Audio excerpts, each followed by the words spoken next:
I grew up in a small village tucked far away from the noise of cities.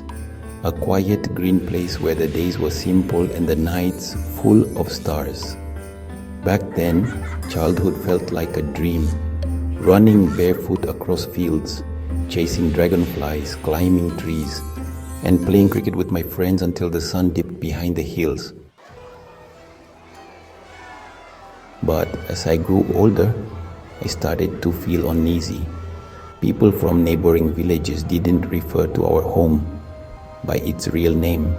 Instead, they whispered another title, the Village of Snakes. As a child, I thought little of it. The elders often spoke in hushed tones about old stories, but they never explained them fully. The name Village of Snakes was given to us by our ancestors. Until one day, everything changed.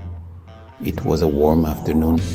We'd just finished a long cricket match on the edge of the village, dust clinging to our clothes, bats resting on our shoulders as we made our way back along the familiar path, one that cut through tall grass and twisted trees.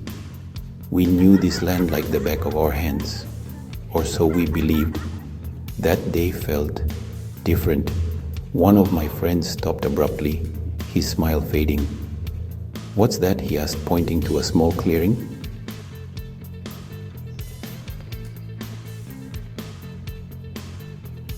Antandisi. There, nestled among reeds, was a pond, a dark, murky thing we'd never noticed before. Strange as we'd passed this way countless times. Curious, we approached, and that's when we saw them. Snakes, hundreds of them, maybe thousands, coiled upon one another in a living, breathing carpet. Thick black serpents, red striped ones, snow-white vipers, cobras, even massive shapes that looked like anacondas, creatures that shouldn't have been in this part of the world. They didn't slither away, they didn't strike, they watched us. We stood frozen, gripping our cricket bats like weapons, waiting for them to attack. But they never did. As we slowly backed away, they remained still until we reached a safe distance. Then we turned and ran straight back home. By evening, the news had spread. Some of the younger villagers wanted to set fire to the pond, to destroy it, but the elders stopped them. That night, we gathered near the village leader's house. The village leaders gathered everyone and began speaking. "The snakes are not our enemies," one of them said. "They are our guardians." And then they told us the truth.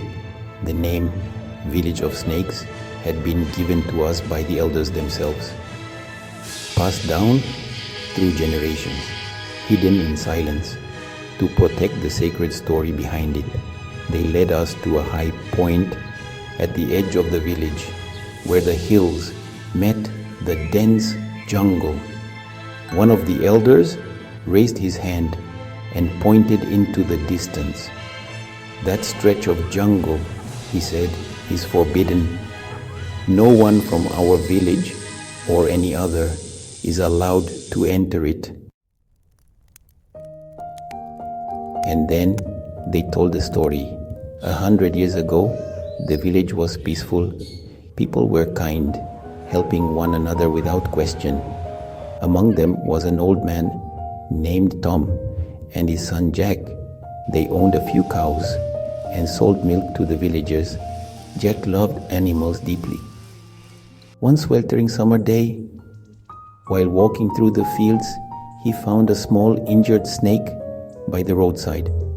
While others might have been afraid, Jack gently picked it up and took it home. That night, he placed it beside his bed, hoping it would recover. By morning, snakes were all around the house.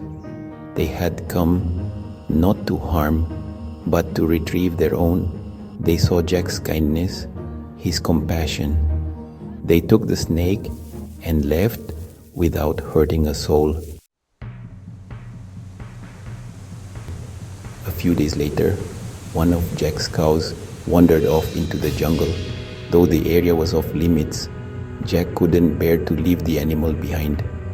He went in alone, disappearing into the thick foliage. Night came and Jack didn't return. Tom and other villagers searched the fields, then reached the edge of the jungle. But none dared enter. It was said to be cursed, haunted, a place of demons. Then something remarkable happened.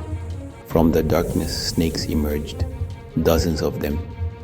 Suddenly, hundreds of them appeared. They slithered past the villagers, gathering at the jungle's edge, as if they too wanted to help. Everyone waited in silence. Hours passed. Then a sound, soft at first, came from within the jungle. A figure stumbling towards them. It was Jack. Bruised, exhausted, barely conscious. He collapsed the moment he crossed the boundary into the village. When he awoke, he told them everything. He'd encountered something monstrous in the jungle. Something not human. It had attacked him, dragged him to a cave. He couldn't explain what it was.